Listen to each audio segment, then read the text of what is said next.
Salut à tous, c'est Aurélie. Je suis ravie de vous retrouver sur ma deuxième vidéo après cette longue période d'absence. À la fin de ma première vidéo, je vous avais dit que j'avais quelques soucis de santé. Alors aujourd'hui, je tiens à vous donner brièvement de mes nouvelles. Alors je commence d'aller mieux. J'essaie de remonter la pente petit à petit, même si c'est très difficile encore, car il faut réapprendre les gestes du quotidien. J'ai commencé la rééducation il y a peu de temps et j'espère vraiment qu'après la rééducation, j'irai mieux et que je retrouverai une vie normale sans souci de santé si possible. Aujourd'hui, je tenais absolument à vous présenter mon book haul d'hiver avec les titres qui sont venus compléter ma pile à lire euh, au cours de cette saison. Et il faut savoir qu'au cours de cet hiver, j'ai été très peu raisonnable car tous les titres que je vais vous présenter, ce sont tous des achats. Alors, le premier titre, il s'agit de Et tu seras sauvé de Daniel Angelo, édité chez Timé Éditions. Alors, ce roman, c'est un véritable coup de cœur. J'ai vraiment accroché à la lecture car il s'agit d'un thriller et d'un roman noir. Et moi, je suis une adepte des thrillers. Je suis une fan inconditionnelle de ce genre littéraire. Donc, ce roman m'a véritablement transportée. En plus, il s'apparente un petit peu à l'univers de Dan Brown et avec son titre Da Vinci Code, puisqu'on retrouve un peu d'ésotérisme dans ce roman. Il mélange également histoire et religion, tout ça mêlé à un thriller. Et donc moi, l'histoire et la religion, c'est deux domaines que j'apprécie. Donc franchement, tout ça réuni dans un même thriller, ça m'a vraiment transportée. Et ce roman a été une véritable découverte. Donc pour vous résumer l'histoire, en gros il s'agit d'un fait d'actualité qui s'est déroulé à Séville en 2004. C'est un tueur en série qui a sévi énormément durant cette période et qui a commis des crimes atroces. Il s'agissait du boucher de Séville et donc ce tueur avait la particularité d'être obsédé par une période historique qui se nomme l'Inquisition.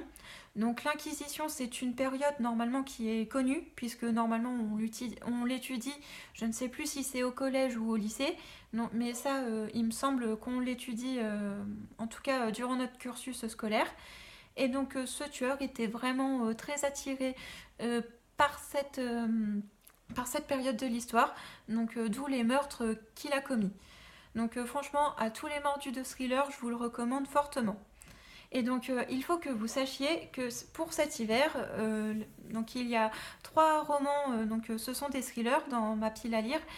Moi, chaque hiver, j'ai une tradition, c'est qu'à chaque fois, je lis au moins un thriller parce que je trouve que l'hiver, c'est la bonne période pour lire ce genre littéraire parce que l'hiver, pour moi, c'est la période la plus froide et la plus sombre de l'année. Et donc, du coup, je trouve que l'hiver plus les thrillers, ça fait un couple parfait, en tout cas à cette période de l'année. Donc, le prochain roman, on reste donc dans les thrillers. Malheureusement, je n'ai pas encore eu l'occasion de le lire, mais j'ai hâte de m'y mettre. Il s'agit du Moineau de Dieu de Marie Doria Russell. Alors, à la lecture du résumé, je m'aperçois que c'est un peu un mélange d'aventure, de surnaturel et de religion. Tout ça réuni dans un thriller également. Alors cette version que je possède entre les mains, c'est une réédition. Il faut savoir que la première édition remonte à 1996 et donc il a été réédité ce roman en 2017 chez Actu SF. Et donc, moi qui adore le surnaturel et ce qui touche un petit peu aux extraterrestres, je pense que je vais fortement adhérer à ce roman également. Donc, le troisième titre, encore un thriller. Promis, c'est le dernier de cette vidéo. Après, on passera à des choses un petit peu plus joyeuses. Donc, c'est un roman de José Rodriguez dos Santos. Son titre, c'est L'ultime secret du Christ, édité chez Pocket. Je ne sais pas si parmi vous et parmi les mordus de thriller comme moi, il y en a certains ou certaines parmi vous qui l'auraient peut-être déjà lu. Je veux bien que vous me fassiez, que vous me partagiez vos avis, pardon. Je vais vous lire le résumé éventuellement pour ceux qui ne l'auraient pas lu, parce que je trouve que rien qu'à la lecture du résumé, il nous transporte déjà bien. Seul au cœur de la bibliothèque Vaticane, Patricia Escalona, éminente paléographe, étudie le Codex Vaticanus, l'un des plus anciens exemplaires de la Bible. Un document aussi sacré qu'exceptionnel qui causera sa perte. Elle est égorgée et un message codé est laissé près de son corps. D'abord suspecté, Thomas Noranda, historien et cryptologue, finit par apporter son aide à Valentina, l'inspectrice chargée de l'enquête. Alors que les meurtres s'enchaînent, ils vont devoir plonger dans les mystères du livre sacré pour comprendre les motivations de l'assassin. Une quête de la vérité qui va les conduire jusqu'en Israël sur les traces de l'une des plus grandes figures de l'humanité, le Christ. Donc comme je vous l'ai dit précédemment, j'adore l'histoire et j'adore la religion, donc je pense que ce titre, il vaut le détour. Donc passons à notre registre en dehors des thrillers. Donc un titre incontournable que j'ai acheté dernièrement. Il s'agit encore d'un titre de Guillaume Musso, donc intitulé L'instant présent. Cette version a été éditée chez Pocket en format poche.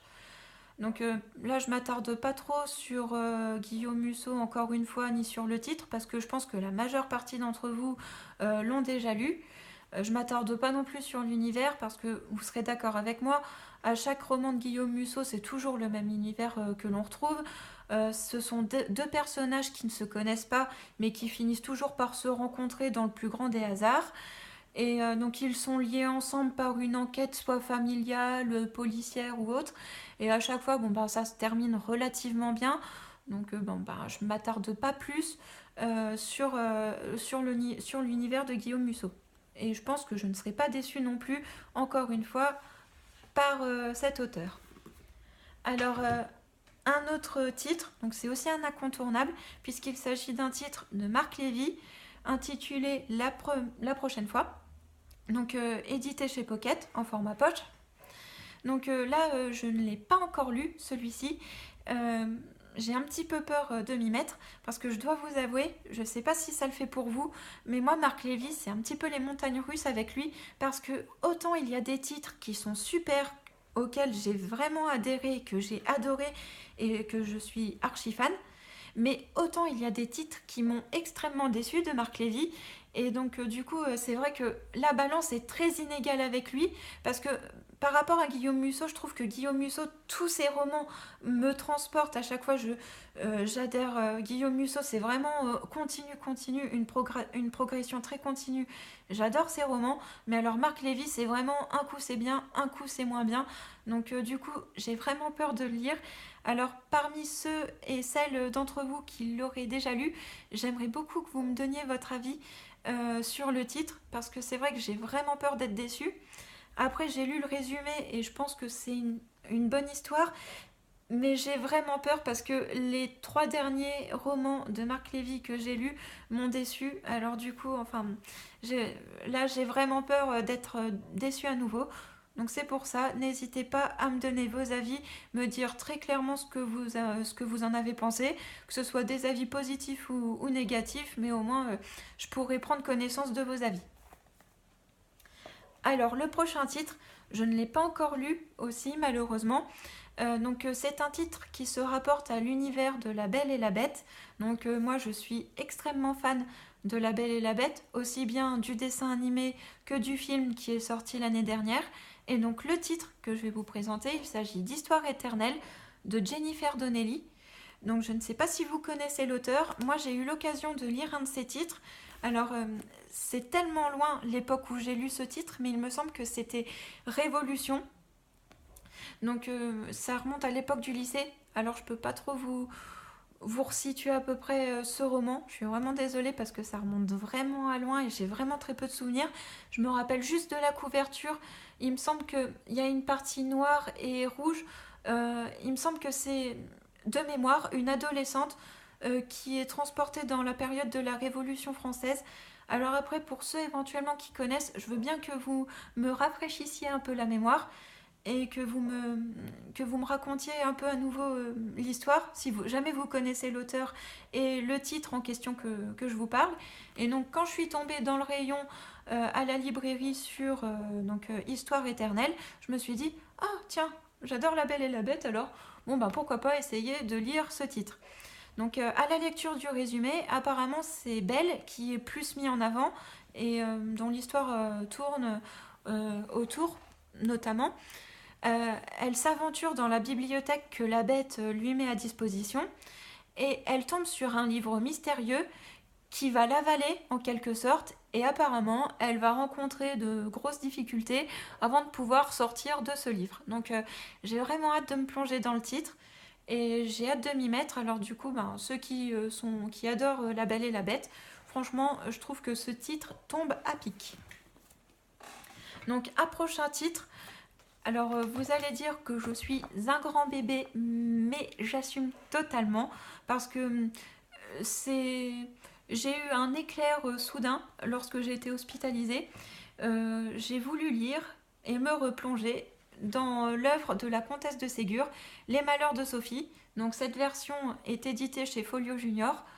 Alors oui, malgré le fait que l'on trouve cette œuvre en secteur jeunesse, j'assume totalement parce que moi, Les Malheurs de Sophie, déjà, j'ai adoré le dessin animé quand j'étais petite. Je le regardais en boucle. Je connais les épisodes par cœur, pour ainsi dire. Et donc, parce que moi, le personnage de Sophie, aussi bien dans le dessin animé et dans le livre que j'ai lu entièrement, j'ai beaucoup adhéré et j'adore ce personnage, cette petite fille qui est très espiègle et qui adore faire des bêtises. Et c'est vrai qu'à la lecture du roman, on se demande mais est-ce qu'elle le fait exprès ou alors c'est vraiment de l'inconscience ou alors elle aime vraiment se faire disputer. Mais c'est vrai qu'on s'attache tellement à cette petite, à Sophie, parce que c'est vrai que quand on est petit, on fait tous des bêtises. Mais après, bon, c'est vrai qu'elle, elle les enchaîne pas mal. Je trouve que, enfin, pour une petite de son âge, je trouve que enchaîner les bêtises comme elle les enchaîne, c'est un petit peu trop pour une enfant. Mais après, quand elle grandit, c'est vrai qu'on s'attache tellement à son personnage parce que avec tous les malheurs qu'elle rencontre, ça forge sa carapace à Sophie, son caractère, et elle devient une adulte quand même plutôt attachante. Elle devient une personne responsable. Et donc du coup, moi, la comtesse de Ségur, je la remercie vraiment d'avoir fait cette œuvre parce que je suis totalement fan. Et donc du coup, enfin là, c'est le premier tome. J'ai l'intention de me faire les deux autres tomes. Et donc j'assume entièrement mon côté jeunesse qui ressort. Le dernier titre pour ce book haul d'hiver, donc ce n'est pas un roman. Donc moi je dois vous dire que j'adore tout ce qui est lié au Japon, alors les jeux vidéo, les animes, et j'adore les mangas et lire des mangas. Alors le dernier en date que j'ai acheté, il s'agit de Valkyria Chronicles 2, édité chez Soleil Manga. Alors Valkyria Chronicles, pour ceux et celles qui sont adeptes de jeux vidéo et d'animes, donc il faut savoir qu'il y a déjà eu un jeu vidéo et un anime sur Valkyria Chronicles.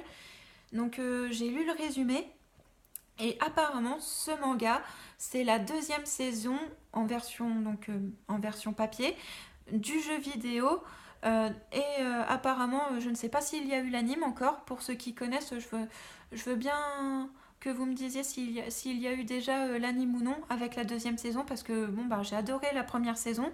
L'anime je l'ai trouvé magnifique et donc du coup le jeu vidéo pareil, je trouve que les graphismes sont magnifiques. Donc du coup je pense que je ne serai pas déçue par cette deuxième saison et j'ai hâte de m'y mettre. Alors sur ce dernier titre, ainsi s'achève cette deuxième vidéo. J'ai été ravie encore une fois donc de vous retrouver et de vous partager les titres de ma pile à lire d'hiver. J'espère qu'il y a des titres que je vous ai donné envie de lire.